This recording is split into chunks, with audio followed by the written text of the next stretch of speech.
Hello, and welcome to 5 Minute Math. Today we are looking at the 8th grade concept of describing the volume of a cylinder. This is standard 8.6a in the great state of Texas, and we are using item number 12 of the 2024 released STAAR test. If you haven't done so already, please go ahead and take a moment to pause the video, work this problem out on your own, unpause it, and we will look at our answers together. All right, so we have a cylindrical swimming pool. All right, so that's going to be one of those that's probably short and stout. So I'll kind of draw us a picture here. All right, so here's our cylindrical swimming pool.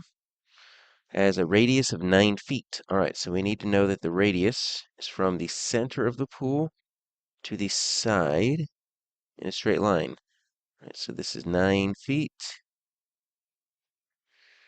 And a height, okay, that's what I thought. Yeah, it's definitely going to be wider than it is tall, so only 4 feet tall. So let's get this right here. 4 feet. All right, so there you go. Which equation can be used to find V, the volume of the swimming pool in cubic feet? Notice our answers here are just setting up equations. Well, what we need to do is we need to remember the equation or the formula for the volume of a cylinder, but we don't have to have that memorized. Let's go over here to our reference materials. We're going to kind of scroll down here. And we'll notice that we start with linear equations.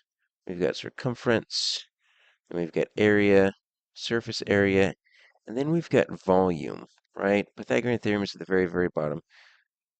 Let me show you what we're talking about. I'm gonna move to where volume is right there at the very bottom. Look at that very bottom row. Volume of either a prism or a cylinder, and it's the same thing. V equals BH. All right, so that's pretty easy to remember. V equals BH. Now, this is a prism or cylinder. We are dealing with a cylinder. It says cylindrical, but we can actually use it for both. So, a prism, whether it be a triangular prism, rectangular prism, right? This is pretty easy, right? You take your base, the area of the base, and then you multiply it by the height. Base times height. Well, we're going to do the same thing with our swimming pool here. This B, the big B, stands for the area of the base, and then the H stands for the height. Well, the height, they already give it to us. They said the height is 4 feet. Okay, so the volume is going to equal the base times 4, because that's our height right there. All right, so where do we find the base? Well, that's where we have to do a little bit of work. The base is a circle, so we need the area of a circle. And if we don't have that memorized, let's go back to our reference materials. And we've got an area of the circle, and I'll put it right there towards the bottom, right? So the area of a circle, you see that in the bottom of the circle, it's going to be A equals pi r squared. All right, so now we need to switch from volume to this secondary calculation area. Area of a circle equals A equals pi r squared. So pi can just stay as pi.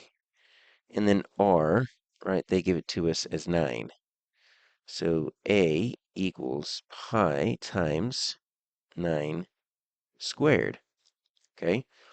And then this is my base right there. So I'm going to substitute this into that equation I've already got. So V equals pi 9 squared. So this is the area of the base. And then obviously there's my height, 4. And that's the H right there. And you see we've got it. Pi 9 squared. That's my base. 4 is my height. That is my answer, C.